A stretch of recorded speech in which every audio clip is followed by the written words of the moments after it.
Seeking and giving feedback is such an important part of self-development. If you're working for someone, you should be very proactive about seeking feedback early on and not wait till the end of the project. And if you are having someone work for you, then you should give both positive and negative feedback to that person.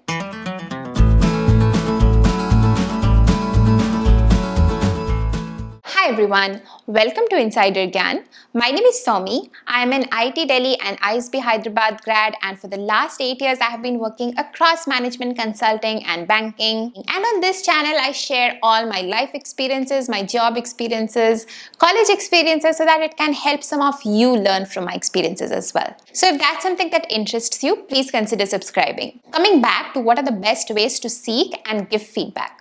First, let's talk about seeking feedback. If you are working for someone senior to you and you want them to give you feedback. सबसे पहले तो let me tell you that it is so important to proactively go and ask for feedback while you are working and not wait till the end of the project, because what will happen is very early on in the work you will get to know what is working for you and your boss, and then you can take the required actions to resolve them very early. And if you have actioned on all the feedback points that they have given you, by the end of the project probably your manager will be happy with what you have delivered. And he will remember that. He'll not remember the small mistakes which you may have done in the initial part of the project, and he'll end up giving you a good overall positive feedback.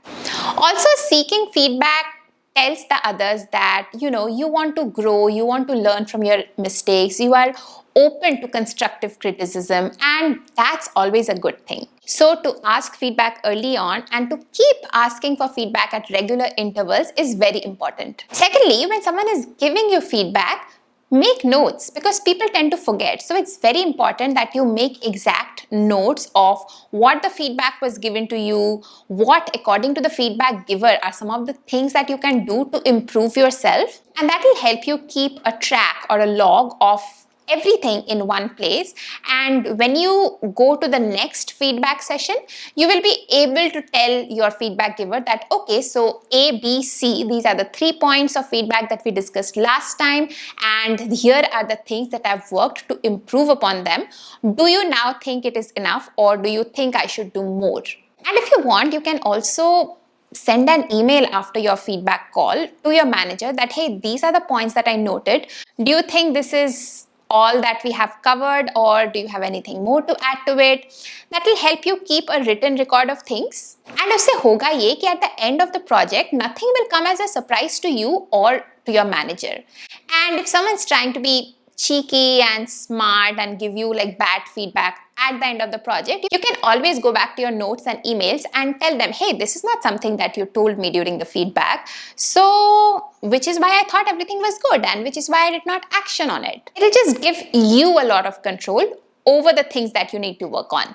Secondly, if you are the one who is managing a project and you have to give feedback, now, it gets a little tricky, especially if you don't like confrontation, and especially if you think the person has not done a good job, if there's any negative feedback that you have to relay. But don't worry, there are ways to do it, to be able to put across your point, to assert your point, but at the same time not offend the other person too much as well.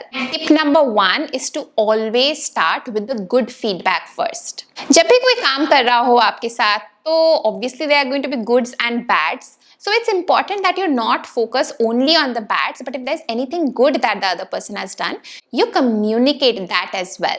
Also, it will ease that person a little bit, and he will know that, oh, so whatever is coming after this is not necessarily that bad a news, because I have done some good also, and will help him keep an open mind for your negative feedback as well. Then, when you come to the negative feedback part, articulate it in such a way that it doesn't come across as something that the person is inherently bad with, but comes out as a development area. And always substantiate with an example and tell the other person what actions he or she can take to improve on them.